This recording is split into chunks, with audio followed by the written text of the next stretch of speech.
Assalamualaikum warahmatullahi wabarakatuh.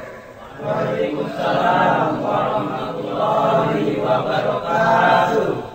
Bismillahi walhamdulillah, wassalatu wassalamu ala sayyidina rasulillah, sayyidina wa maulana Muhammad ibn Abdullah wa ala alihi wa sahbihi wa mawalah.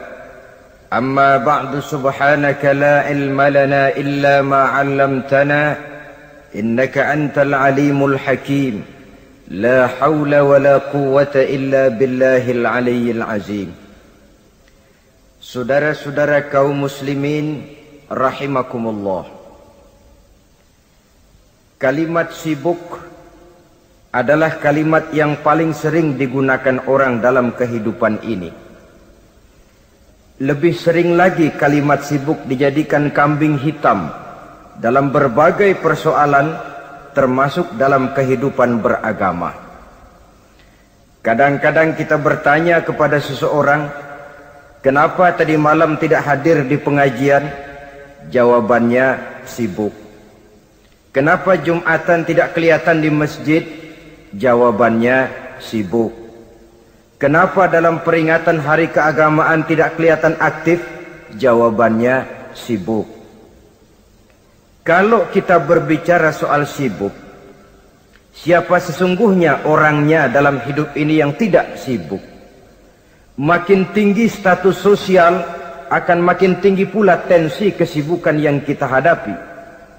Masalahnya ialah kita yang bisa mengatur kesibukan atau malah kesibukan yang mengatur kita. Kalau kesibukan yang mengatur kita, insya Allah sampai tua sibuk terus. Tapi kalau kita bisa mengatur kesibukan, artinya dalam hidup ini ada semacam, bahasa kerennya, description of job. Ada semacam pengaturan waktu, ada semacam pembagian tugas di dalam kehidupan. Maka pada pertemuan kali ini kita akan berbicara tentang bagaimana mengatur waktu dalam hidup menurut contoh yang diberikan oleh Rasulullah sallallahu alaihi wasallam.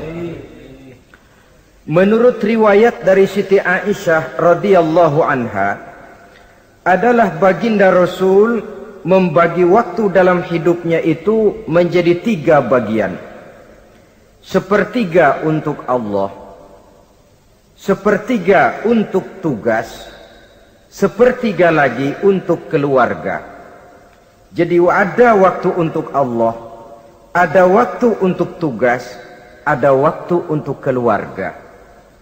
Bukankah dalam kehidupan ini kadang-kadang berlaku kepincangan dari tingkah seseorang? Ada orang yang seluruh waktunya cuma untuk Allah saja, tugas dilupakan, keluarga terlantar. Itu bukan orang yang terbaik. Ada orang yang waktunya habis cuma demi tugas saja. Dari pagi sampai pagi lagi, kalau tidak di belakang meja, ia rapat saja kerjanya.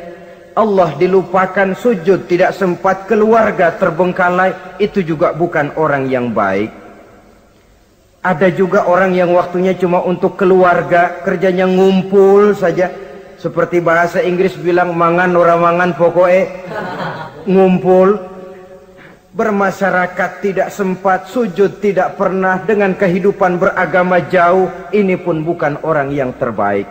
Orang yang baik ialah orang yang pandai mengatur waktu. Itu tadi cara baginda mengatur waktu dalam kehidupannya. Selanjutnya, bagaimana cara beliau mengisi waktu? Apa pengaruhnya dalam pribadi dan perjuangan beliau, dan apa hubungannya dengan kita? Mari kita lihat lebih jauh. Sepertiga dari waktunya adalah untuk Allah, artinya untuk beribadah kepada Allah. Bagaimana ibadahnya? Saudara-saudara, satu-satunya manusia yang dalam Al-Quran sudah mendapat jaminan ampun dari seluruh dosa yang pernah dikerjakan, cuma Rasulullah orangnya. Quran yang menjanjikan, liyaghfira lakallahu ma taqaddama min dzambika wa ma ta'akhkhar wahai Muhammad, dosamu yang dahulu, dosamu yang sekarang, dosamu yang akan datang kalau memang ada, seluruhnya sudah mendapat jaminan ampun dari Allah Subhanahu wa ta'ala.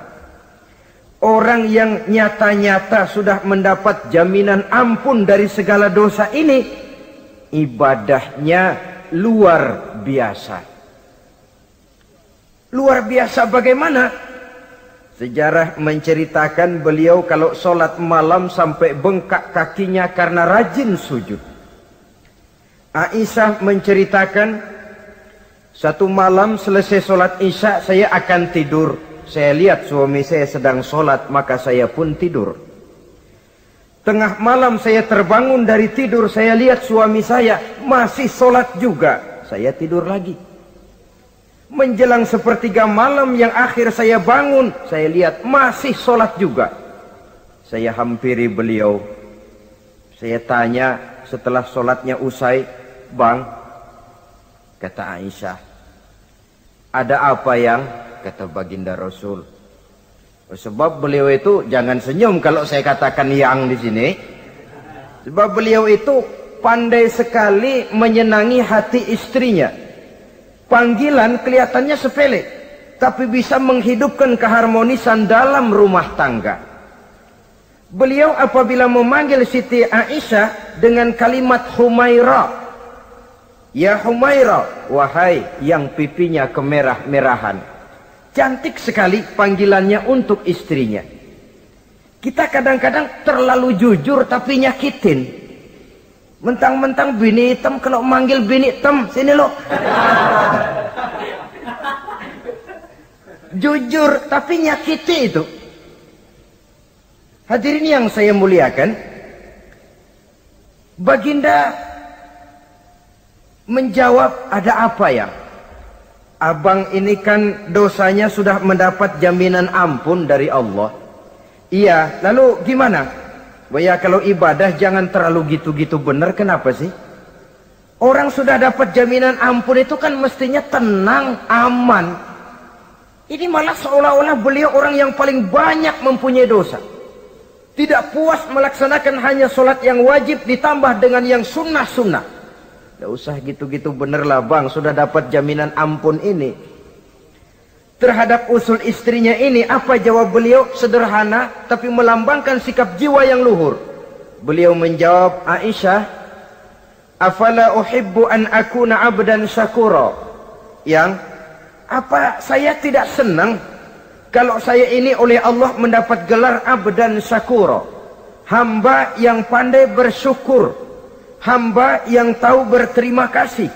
Makin diampuni, makin banyak sujud saya. Makin diampuni, makin banyak ibadah saya kepada Allah. Inilah prinsipnya. Saudara-saudara, oleh karena ibadahnya demikian rupa, Allah lalu dekat.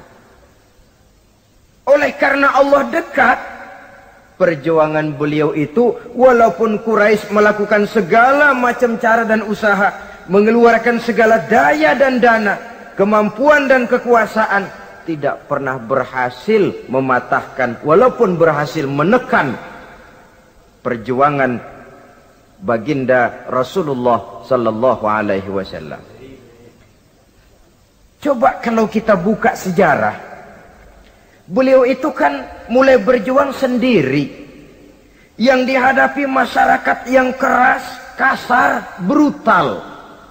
14 abad yang lalu, semenanjung Arabia terkenal sebagai masyarakat yang jahiliyah, di mana maksiat dan munkarat merajalela. Sembahan adalah berhala. Anak perempuan lahir dibunuh hidup-hidup. Itu zaman dulu, zaman sekarang pun tidak jauh bedanya. Malah kalau zaman dulu dikubur hidup-hidup, sekarang sebelum lahir sudah dibunuh. Yang namanya abortus itu. Kadang-kadang aneh, kita mengadakan operasi bersih, dilarang buang sampah sembarangan. Kalau sudah buang sampah saja tidak boleh sembarangan, tahu-tahu zaman sekarang ini bayi dibuang di tempat sampah. Bukan lagi kertas, bukan lagi kardus, bayi dibuang di comberan. Kan lebih sadis sebenarnya dari jahiliyah 14 abad yang lalu. Judi di zaman dulu 14 abad yang lalu merajalela, menyentuh segala lapisan masyarakat. Di zaman sekarang pun judi tidak kurang hebatnya, cuma tentu dengan bahasa yang lain. Apalagi di zaman sekarang orang pandai menghaluskan bahasa, mensamarkan istilah. Judi disebut sumbangan umpamanya, sehingga orang lalu tidak terasa bermain judi, terasanya ikut nyumbang. Itu sekedar istilah yang merangsang orang sebenarnya. Masyarakat yang semacam ini yang dihadapi oleh baginda Rasul. Diangkat jadi Rasul umur 40 tahun lalu mulai berjuang. Mula-mula secara sembunyi dakwahnya itu. Dari pintu ke pintu, dari rumah ke rumah, dari orang ke orang. Hasilnya 3 tahun gerilya berdakwah, dapat pengikut tidak lebih 11 orang. Sudah tidak digaji, tidak dapat beras, hidup pun miskin. 3 tahun dakwah, dapat pengikut 11 orang. Ustadz mana zaman sekarang yang masih mau ngajar? Kalau 3 tahun buka pengajian, yang ngaji cuma 11, bubar. Kiai mana yang masih mau buka pondok kalau 3 tahun buka pesantren, santrinya cuma 11? Pemimpin mana yang masih mau kampanye kalau 3 tahun kampanye dapat pemilih cuma 11? Bangkrut. Tapi tidak dengan Rasul. 3 tahun berlalu, turun perintah fasda bima tu'mar. Tidak usah berdakwah secara sembunyi, Muhammad, sampaikan saja Islam secara terbuka. Mulailah beliau berdakwah secara terbuka, terang-terangan. Mula-mula Quraisy dikumpulkan dekat Ka'bah. Kumpulah Abu Jahal, Abu Lahab, Abu Sufyan dan gembong-gembong Quraisy. Di sana buat pertama kali secara terbuka baginda Rasul pidato. Tuan-tuan Quraisy, apakah tuan-tuan percaya kepada saya? Percaya. Kenapa? Karena Anda Muhammad sejak kecil belum pernah bohong. Baik. Jikalau memang tuan-tuan percaya kepada saya, maka mulai hari ini saya serukan kepada tuan-tuan, ankizu anfusakum minan nar. Jaga, pelihara, lindungi dan selamatkan diri tuan dari neraka. Tinggalkan segala macam berhala, jauhi Latta, Uzza, Manat dan Hubal. Sembah Allah Tuhan yang Esa, yang lam yalid wa lam yulad, yang tidak beranak dan tidak diperanakan. Ini dakwah pertama yang beliau sampaikan. Selesai beliau pidato, Abu Lahab interupsi, angkat tangan. Muhammad, ada apa paman? Alihaza jama'tana? Cuma untuk dengar ocehan kayak begini kami dikumpulkan di sini. Tabban laka ya Muhammad. Kalau bahasa kasarnya, mau mampus kamu Muhammad. Nabi tidak jawab, Allah yang jawab. Tabbat yada abi lahabi wa tab, ma aghna anhu maluhu wa ma kasab. Bukan Muhammad yang celaka, Abu Lahab lah yang kelak akan menemui kecelakaan. Dakwah terus berlangsung. Ketika dakwah secara terbuka sudah dimulai, hambatan dan tantangan mulai datang. Sejak dari teror mental sampai kepada teror fisik. Dan puncaknya terjadi pada saat beliau berumur 53 tahun. Di mana Quraisy mengadakan rapat di satu rumah yang disebut Darul Arqam. Kumpulah di situ dedengkot Quraisy. Siapa lagi kalau bukan Abu Jahal, Abu Lahab? Mereka rapat pleno lengkap. Setelah rapat dibuka, kata Abu Lahab kepada Abu Jahal, Jahal, bagaimana ini Muhammad? Iya, bagaimana? Apalagi yang belum kita lakukan, kata Abu Jahal. Kita fitnah sudah, kita caci maki tiap hari, kita lontari kotoran onta, sahabat-sahabatnya kita bantai, tapi mereka tetap tegar. Iya, kata Abu Jahal, Dan sekarang ini sahabatnya sebagian berangsur-angsur sudah hijrah ke Madinah. Ini pertanda Islam akan berkembang di kota Madinah. Kalau nanti dia berhasil di Madinah lalu menyerbu ke Mekah, alamat habis kita gulung tikar. Makanya kata Abu Jahal, makanya apa? Makanya dari dulu juga saya bilang, kempesin aja itu. Jadi kalau bahasa okemnya kan begitu tuh.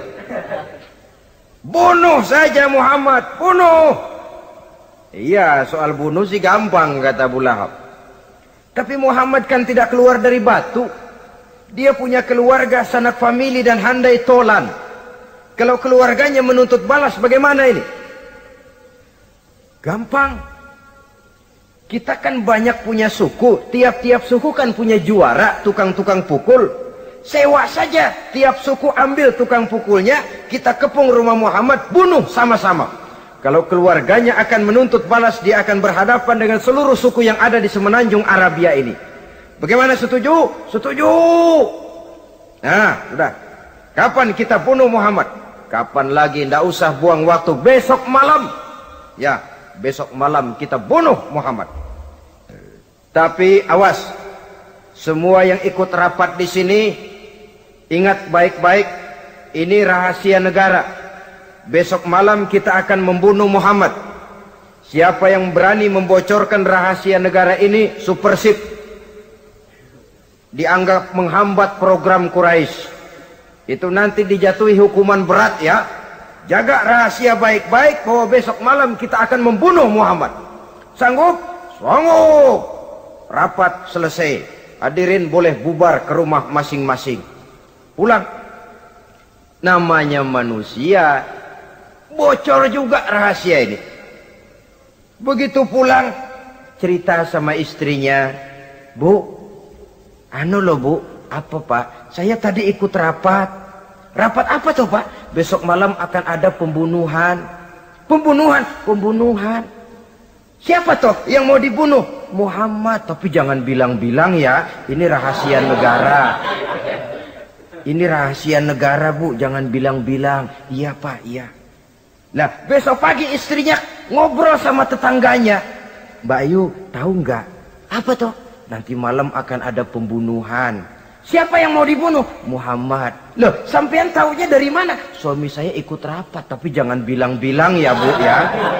Ini rahasia negara. Jangan bilang-bilang. Nanti yang satu sampaikan lagi. Jangan bilang-bilang. Terus jangan bilang-bilang. Akhirnya berita tersebar. Sehingga pagi hari itu sebagian besar penduduk Mekah sudah tahu kalau nanti malam akan ada pembunuhan. Maka lepas zuhur, Mekah itu mulai tegang. Yang simpati, aduh kasihan Muhammad nanti malam akan dibunuh. Yang tidak senang, mampus biar dia rasain tar malam. Saudara-saudara, begitu maghrib berbunyi sudah, udara mulai gelap, penduduk Mekah sudah kunci pintu seperti ada jam malam. Sepi, sesepi-sepinya. Tutup pintu, kunci, bukan tidur, ngintip dari dalam. Lepas jam 8 malam, makin tegang. Masing-masing penduduk ngintip dari pintunya. Sudah berangkat belum orang yang mau bunuh Muhammad? Sudah berangkat belum? Kira-kira jam 9 ini, tukang-tukang pukul lewat mau ngepung rumah Muhammad untuk membunuh beliau. Begitu masuk Mekah, penduduk sudah kunci pintu, tapi mereka tahu kalau semua ngintip. Wah, makin hebat ini yang pemuka Quraisy ini, tukang-tukang pukul ini. Jalannya dibuat gagah-gagah, barisnya dibuat hebat-hebat. Itu injekan tanahnya dalam baris dibuat kenceng-kenceng, brok, brok, brok, brok, kayak serdadu baris. Lewat dekat rumah penduduk pakai batuk lagi. Yang dari dalam ngintip makin ciut. Wah, ini dia yang mau bunuh Muhammad ini. Sampai di rumah Nabi, dikepung rumah Nabi, di pagar betis. Malam itu di dalam rumah cuma Nabi, Abu Bakar dan Ali bin Abi Thalib. Nabi tahu rumahnya dikepung. Lewat tengah malam beliau berkata, Abu Bakar, saya ya Rasul. Mari kita berangkat hijrah. Baik ya Rasul. Ali, saya ya Rasul. Kamu gantikan saya ya. Gantikan apa ya Rasul? Gantikan tidur di tempat tidur saya. Baik ya Rasul. Masya Allah. Sekali menggantikan mati. Tidur di tempat tidur Rasul pada malam rumahnya dikepung. Resikonya kan mati. Menggantikan mati. Lah kalau menggantikan lurah lumayan. Menggantikan mati. Dan Ali tahu persis resikonya. Dan beliau waktu itu masih muda dan beliau tidak nawar. Baik ya Rasul, saya akan tidur di sini, berangkatlah Tuan. Berangkat Rasul. Ketika keluar dari pintu belakang, rumah dikepung rapat. Terjadilah keajaiban yang Allah ceritakan, wa ja'alna min baini aydihim sadda wa min khalfihim sadda fa aghshaynahum fahum la yubsirun. Di muka, di belakang, di kiri kanan dibuatkan dinding oleh Allah, dibutakan mereka. Mereka tidak lihat kalau Muhammad keluar dari rumahnya. Siaga penuh, apel, mata melotot, Nabi lewat nggak kelihatan. Sampai Nabi kemudian menuju Gua Thur, 3 malam 2 hari di sana. Dari sana perjalanan dilanjutkan ke Madinah Al-Munawwarah. Allahu Akbar. Mengarungi gurun pasir yang gersang dan tandus, yang terbentang antara Mekah dan Madinah. Meninggalkan kampung halaman tempat di mana dilahirkan dan dibesarkan. Keluarga yang berbeda akidah terpaksa berpisah.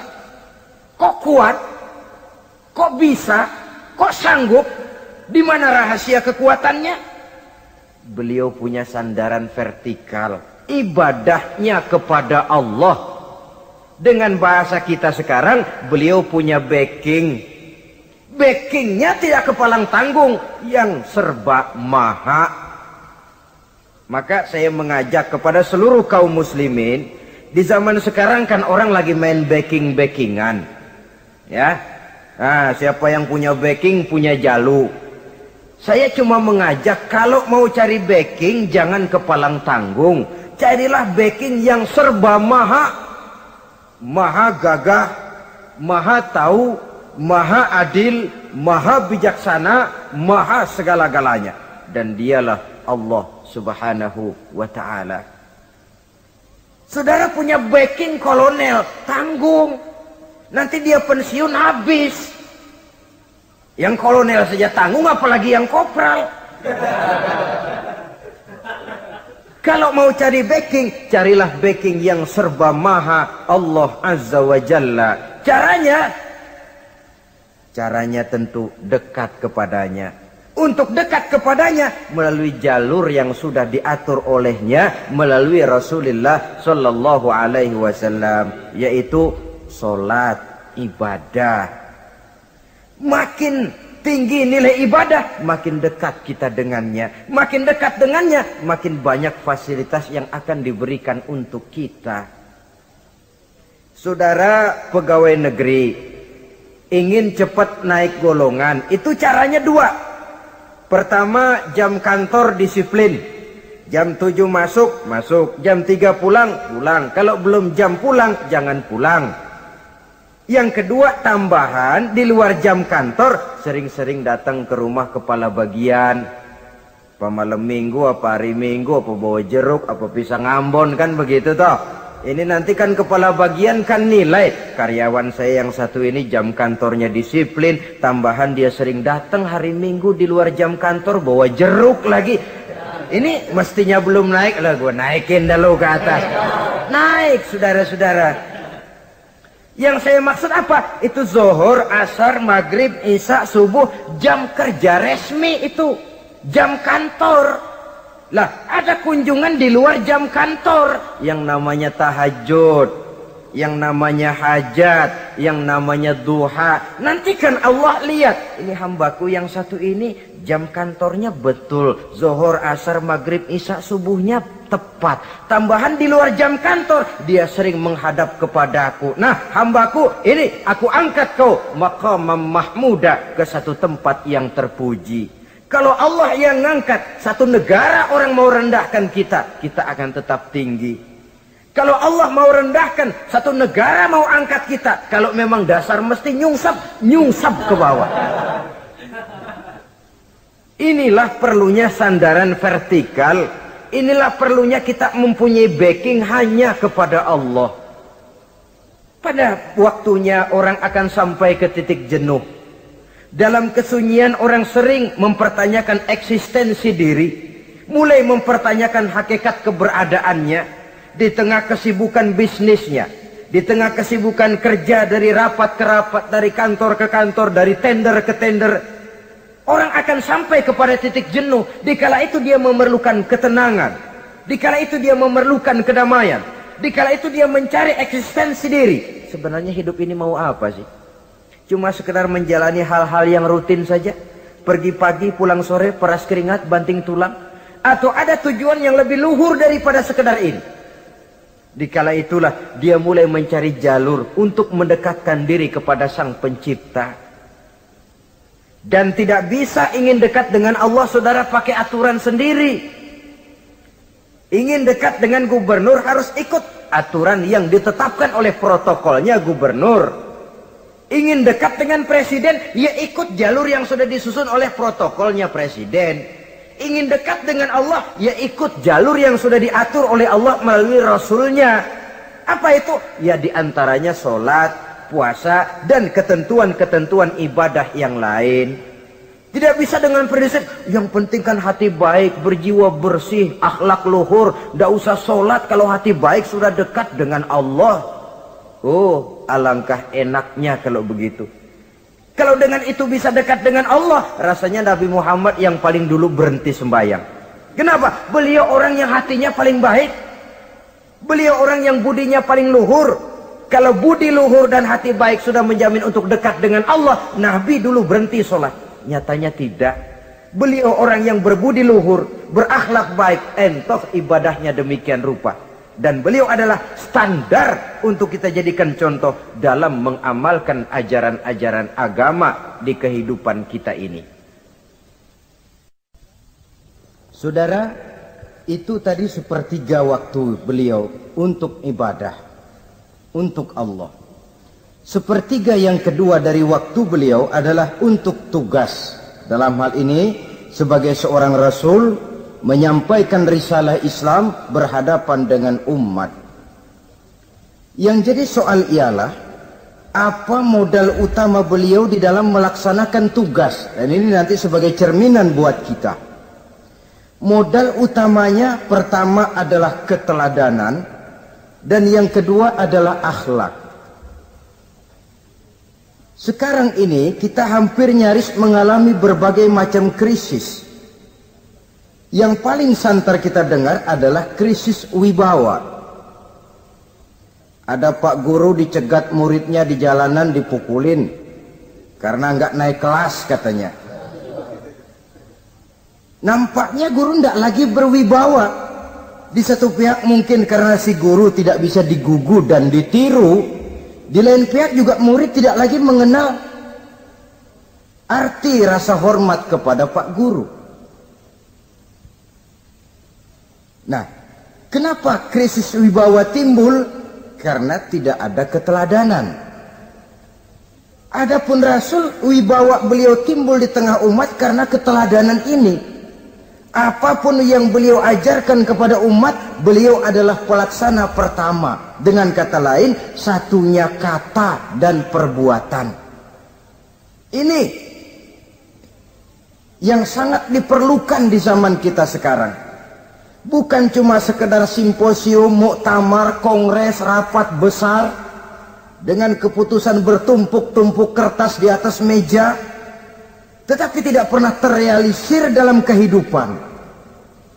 Yang kita perlukan adalah satunya kata dan perbuatan, bahwa kalau itu yang diucapkan, itu yang diterapkan.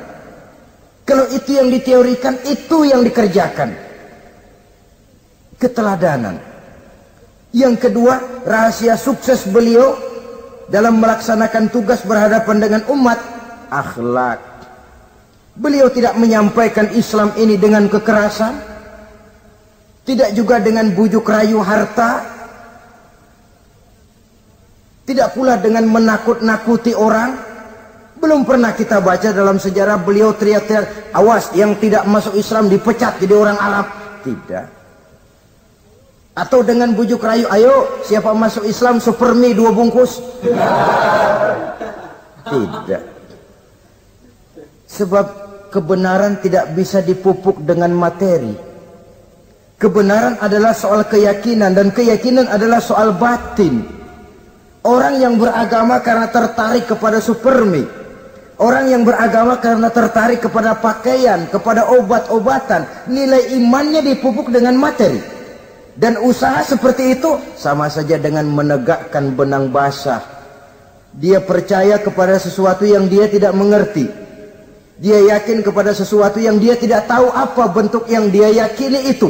Alangkah malang dan kasihannya orang yang beragama seperti ini. Tidak demikian dengan Rasul. Islam ini adalah satu keyakinan. Keyakinan terhadap kebenaran hanya bisa ditegakkan dalam nurani manusia yang paling mendasar. Karena itu dia tidak bisa dipaksakan. Dan itu pula sebabnya Quran punya prinsip la ikraha fid din. Tidak ada paksaan dalam beragama. Mau Islam silahkan, tidak mau Islam silahkan. Allah tidak memaksa. Tapi ayat ini jangan disalah pakai. Tidak pernah sholat, ditanya orang, kamu kan Islam kok tidak sholat? La ikraha fid din dong. Salah pakai. Yang tidak ada paksaan dalam beragama itu untuk orang di luar Islam.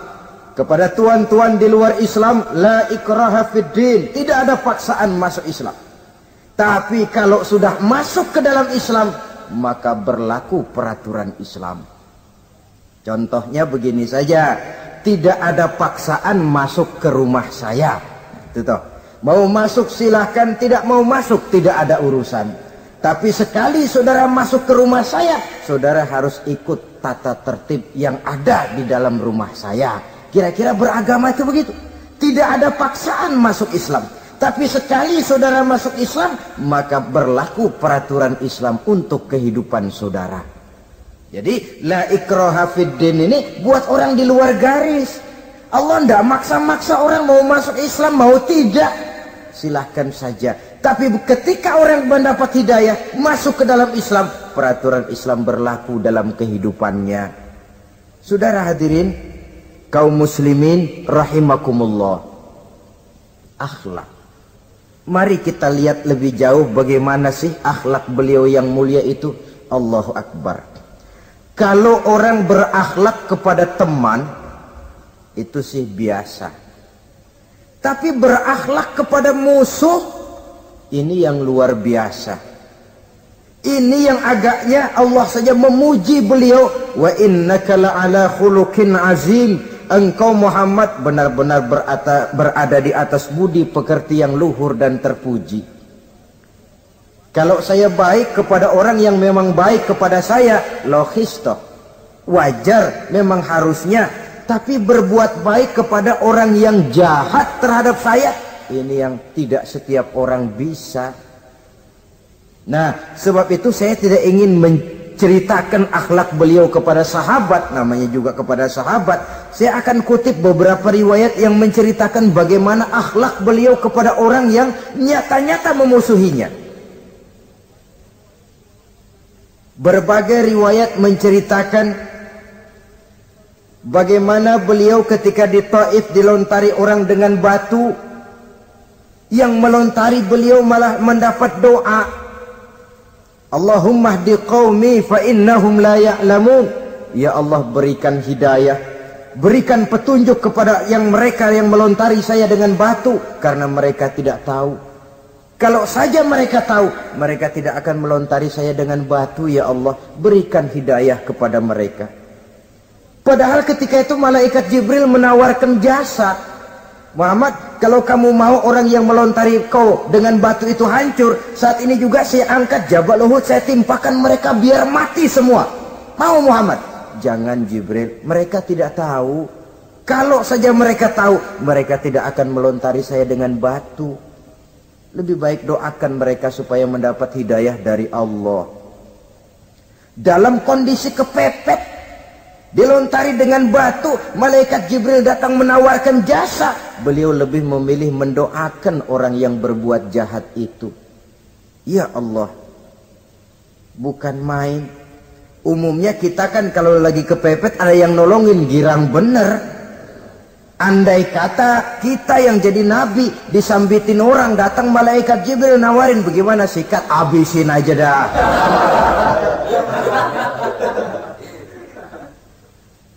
Ini akhlak kepada musuh. Ketika beliau selesai sholat zuhur, istirahat, rebah-rebah, tidur-tiduran di bawah pohon kurma, datang orang kafir yang bernama Daksur yang sudah lama mengintip-ngintip, mencabut dan menghunus pedang. Muhammad, kalau ini saat saya tebas batang lehermu, siapa yang akan menolong engkau? Tidak ada. Yang akan menolong saya Daksur? Iya, Allah yang akan menolong saya. Mendengar Allah, Daksur gemetar, keringat dingin bercucuran, pedang jatuh ke bawah, diambil oleh Rasul pedangnya, dibalikan ke leher Daksur. Kalau sekarang saya yang tebas batang lehermu Daksur, siapa yang akan menolong kamu? Tidak ada ya Rasul, kecuali kalau kau mau memaafkan saya. Baik, ambillah kembali pedangmu, kau saya maafkan dan jangan ulangi lagi perbuatan semacam ini. Lain saat beliau sedang tawaf, diikuti oleh seorang Quraisy kafir. Sambil tawaf, ini kafir Quraisy sudah bawa pisau. Dia pikir nanti di satu sudut yang agak gelap saya tikam Muhammad dari belakang, saya bunuh dia. Jadi kafir ini pura-pura ikut tawaf. Jahatnya orang kafir itu kan begitu, tawaf ya ikut pura-pura tawaf, ada kesempatan sikat dari belakang. Putaran pertama belum ada kesempatan, putaran kedua makin tegang. Pokoknya begitu tempat agak gelap, cabut pisau, hantam saja sudah Muhammad, biar mati sekali di sini. Dan Nabi tahu, oh ini asisten pribadi malaikat Jibril ngasih tahu tuh. Jadi malaikat Jibril memberitahu, awas Muhammad, itu di belakangmu orang cuma pura-pura tawaf. Dia bawa pisau mau bunuh kamu, hati-hati Muhammad, Roger ganti gitu.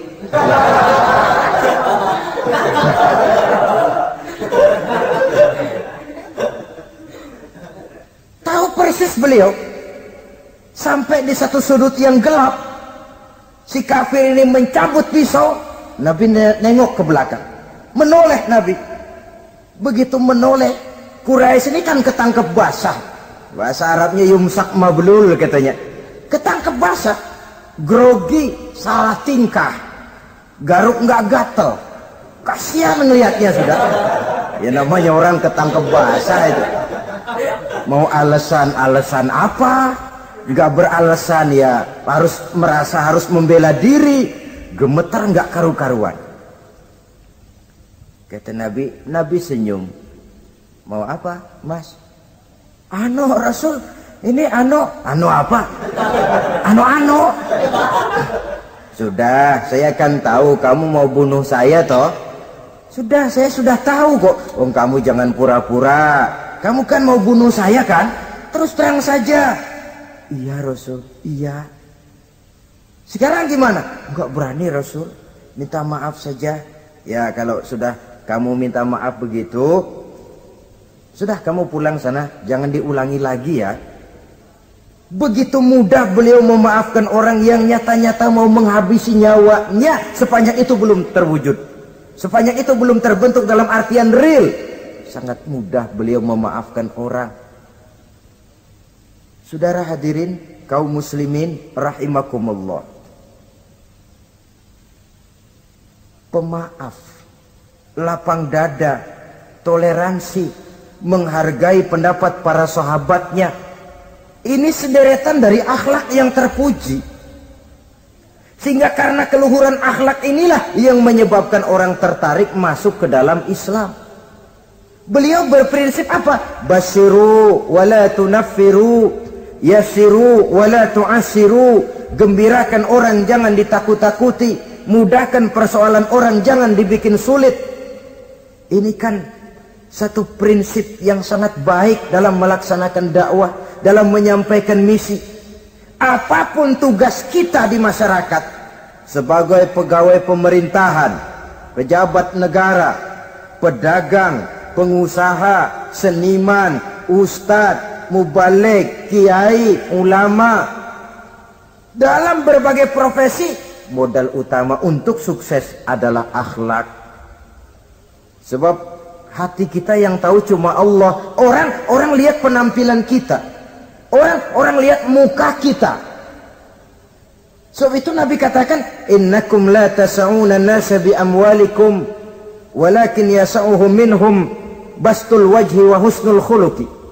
Kamu tidak akan bisa menarik simpati orang banyak dengan hartamu, tapi bisa kau tarik simpati orang banyak dengan akhlak yang baik dan muka yang senyum, muka yang enak dilihat. Orang kadang sering bilang, dia mah biar mukanya begitu hatinya baik. Iya, soal hati kita nggak tahu. Yang kita lihat pertama muka. Bagaimana gue mau ikut dia mukanya kayak batu kuburan? Kesan serem pertama itu kan sudah ada. Walaupun kadang-kadang hati memang baik, tapi hati itu kan urusan Allah. Yang kita lihat pertama muka. Ini barangkali nanti termasuk teori dalam psychology of salesman ya, bahwa sesuatu yang baik kalau dihidangkan dengan cara yang tidak baik, orang tidak akan tertarik. Lihat saja, orang sekarang ini kan entah makin lajunya dunia bisnis kita, masuk ke rumah-rumah kita cuma menawarkan air jahe, menawarkan sasa, menawarkan kecap bango, menawarkan barang-barang yang kelihatannya remeh. Ini kan termasuk psychology of salesman. Yang datang ya biasanya perempuan, wajahnya ya lumayan, paling kurang sedikit di atas 6 lah begitu. Nah. Lalu tutur katanya sopan, masuk ke rumah tidak sungkan, ada rasa familiar, rasa kekeluargaan lalu datang. Taktik untuk menawarkan barang yang jadi merek dagangannya. Nah, Islam ini agama yang baik. Kalau disampaikan dengan cara yang tidak baik, sadis, memponis, orang akan lari dan jauh. Menyinggung, bukan menyentuh. Siapapun kalau tersinggung lari, tapi kalau tersentuh, dia akan mendekat. Apaan lo Islam, bayang begitu? Mikir nih anak, gue sembayang diomelin, mendingan kagak sembayang sekalian ketahuan. Saudara hadirin yang saya muliakan, ini yang diberikan contoh oleh baginda Nabi. Apapun tugas kita, pedagang, utamakan akhlak. Petani, utamakan akhlak. Seniman, utamakan akhlak. Mubaligh, utamakan akhlak. Pejabat negara, utamakan akhlak. Pelayan dan pengabdi masyarakat, utamakan akhlak. Saudara hadirin yang saya hormati, kaum muslimin yang berbahagia. Jadi untuk sukses di masyarakat, untuk sukses di tempat tugas, modal utama adalah akhlak. Dan ini yang dicantikan contoh dari Nabi kita Muhammad sallallahu alaihi wasallam. Sepertiga waktunya untuk tugas. Dalam menjalankan dan melaksanakan tugas sebagai seorang rasul, menyampaikan risalah Islam, berhadapan dengan umat, modal utamanya adalah akhlak. Demikian juga kita di masyarakat. Dan akhlak itu memang harus dibiasakan sejak kita kecil. Sehingga dengan demikian nilai-nilai yang baik akan terus terbawa sampai di hari tua kita. Saudara-saudara, rasanya kehancuran satu bangsa dimanapun di dunia ini selalu dimulai dengan kehancuran akhlak daripada bangsa itu sendiri. Dan kehancuran akhlak itu bisa saja terjadi di tengah kemakmuran ekonomi, di tengah maju dan canggihnya teknologi. Kapan? Apabila pegangan orang kepada agama sudah lemah dan rapuh. Kita tengok di negara-negara di sebelah barat kita, kemajuan teknologi yang tidak diimbangi dengan kuatnya pegangan orang kepada agama telah melahirkan budaya-budaya yang merendahkan martabat manusia. Lahirlah kebudayaan hippies, lahirlah kebudayaan nudis, hidup serba bosan dengan ini dan itu karena segalanya sudah dimiliki. Rumah mentereng, jumlah kendaraan sejumlah keluarga, kapal pesiar di laut mewah, pesawat udara punya, setelah ini punya, ini ada, semua ada, titik jenuh sampai. Mau apa semua ini? Akhirnya ingin hidup apa adanya, tidur di goa-goa, tidur di kaki-kaki gunung, tidur di hutan belantara, pakaian kumel. Itu hipis-hipis yang datang kemari, yang pakaiannya kumuh, tambelan, lepis belel. Padahal di kantongnya cek, travel cek, dolar. Lain hipis kita, emang benar-benar gembel.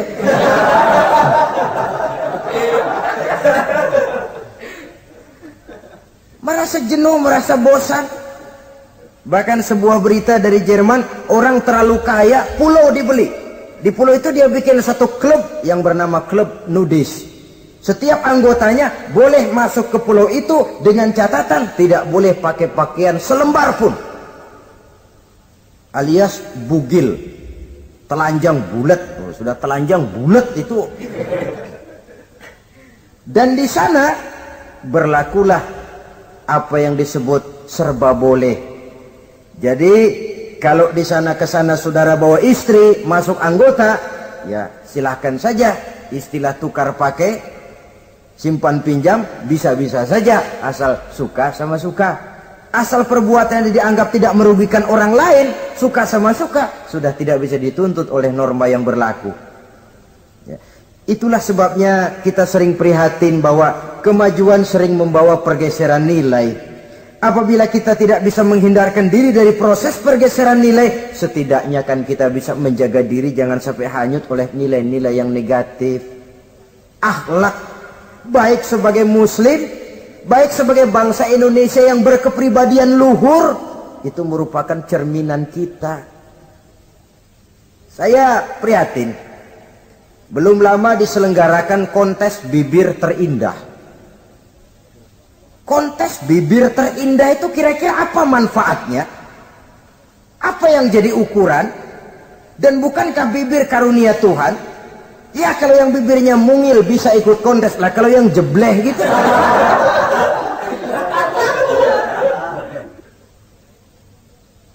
Kontes bibir terindah masih hangat dibicarakan orang. Sudah muncul lagi kontes betis terindah. Nah kalau sudah bicara soal betis ini, kan yang terbayang oleh kita kira-kira ukurannya apa? Yang diukur itu apanya ya? Ya tentu betisnya itu. Nah paling celaka kalau betis-betis yang ikut itu nanti jadi milik panitia semua kan.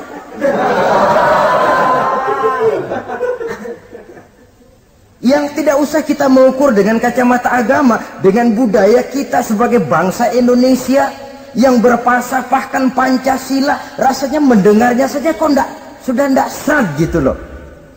Tidak pas untuk ukuran kita sebagai bangsa yang berfalsafahkan Pancasila. Saudara-saudara kaum muslimin rahimakumullah. Ini yang saya maksud tadi, proses pergeseran nilai. Andai kata kita tidak bisa menghindarkan diri dari hal yang semacam itu, setidaknya kita bisa menjaga diri jangan sampai hanyut ditelan proses pergeseran nilai.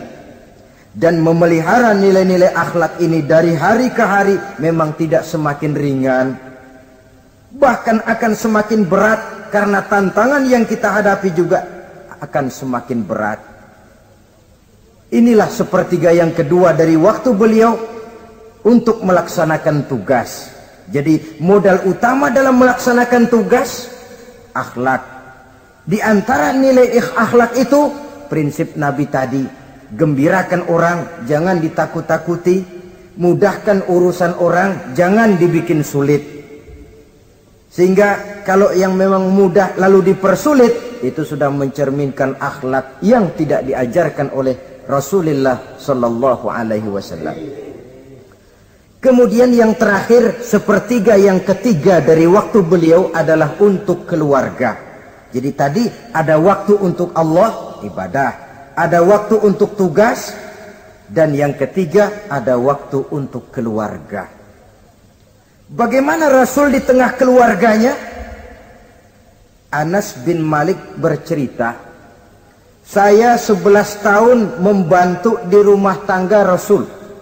11 tahun itu kan artinya 11 kali 360 hari kali 24 jam. Bukan waktu yang sebentar itu. Selama 11 tahun saya membantu di rumah tangga Rasul, kata Anas, belum pernah saya dengar kata-kata kasar, keras, membentak. 11 tahun saya membantu di rumah tangga beliau, belum pernah saya lihat ada piring terbang, ada bakyak melayang. Artinya apa? Cerminan dari ketentraman, keayeman, kedamaian rumah tangga beliau. Padahal rumah tangganya kecil. Istrinya lebih dari satu. Tapi aman, tentram, rukun. Kita kadang-kadang istri satu seminggu 7 hari, perang 6 hari. Cuma 1 hari gencatan senjata. Saudara hadirin, saudara kaum muslimin, rahimakumullah. Kalau beliau tidak menyenangi satu masakan, misalnya masakan istrinya, tidak mencah-mencah, cuma kelihatan dari makannya barangkali tidak begitu banyak, tapi tidak pernah mencela apapun yang dimasak istrinya. Senang ya dimakan, tidak senang ya dimakan karena menghargai lelah jerih payahnya istri.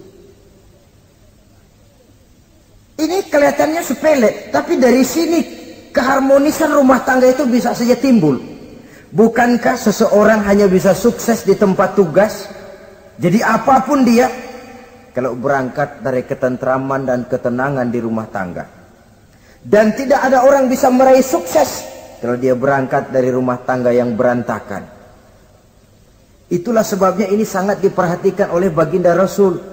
Dari rumah yang kecil, dari tempat tidur yang sederhana, yang sebelah itu kain kasar, sebelah dipakai untuk tidur, sebelah dipakai untuk selimut.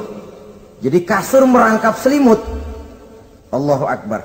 Tapi dari rumah tangga yang semacam itu keluar ucapan baiti jannati, rumah tanggaku laksana surga bagiku. Di mana sih rahasianya? Karena rumah tangga beliau didirikan di atas ajaran agama. Agama membuat suami istri tahu hak dan tahu kewajiban. Kalau kewajiban dilaksanakan, hak diberikan, akan timbul saling pengertian. Apabila ada pengertian, akan timbul ketenangan, dan ketenangan adalah tangga utama untuk mencapai rumah tangga bahagia. Apalah artinya? Seperti banyak istilah orang, rumah bertingkat, uang banyak berlipat-lipat, kendaraan serba mengkilat, istri pun cantik memikat, kadang-kadang jumlahnya 4, tapi tiap hari kiamat. Tidak pernah ada ketenangan dan kedamaian di rumah itu. Saudara hadirin, lebih celaka lagi sudah rumah gubuk berantem melulu. Sudah kiamat itu, sudah kiamat. Jadi dengan adanya pelaksanaan kewajiban, pemberian hak, timbul pengertian. Pengertian membawa ketenangan. Suami keluar rumah, istri tenang di rumah. Suami meninggalkan istri pun hatinya tenang dan tentram, tidak was-was, tidak berpikiran nanti kalau saya lembur ini istri ngompreng, tidak. Si istri pun lega melepas suami karena ada keterbukaan. Ini kan menurut angket terakhir loh ya, yang diadakan oleh beberapa majalah di ibu kota ini. Di ibu kota katanya, dari sejumlah laki-laki yang disebarkan angket, ternyata jika ada 3 laki-laki, 2 nyeleweng. Jadi angka penyelewengan itu 2/3 dari jumlah laki-laki itu menyeleweng katanya.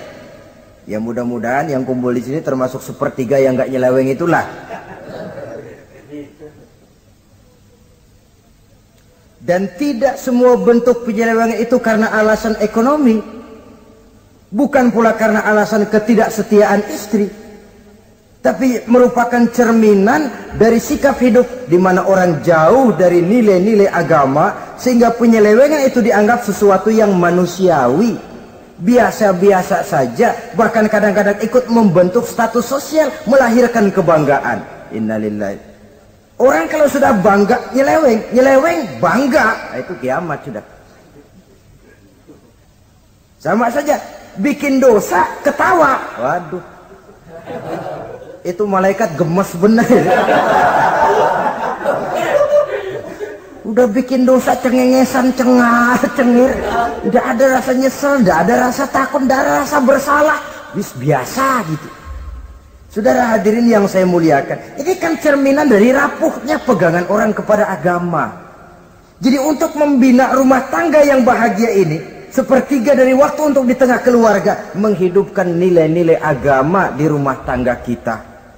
Oleh karenanya, pada bagian akhir dari pertemuan yang singkat ini, saudara-saudara, saya mengajak, marilah pandai-pandai membagi dan mengatur waktu.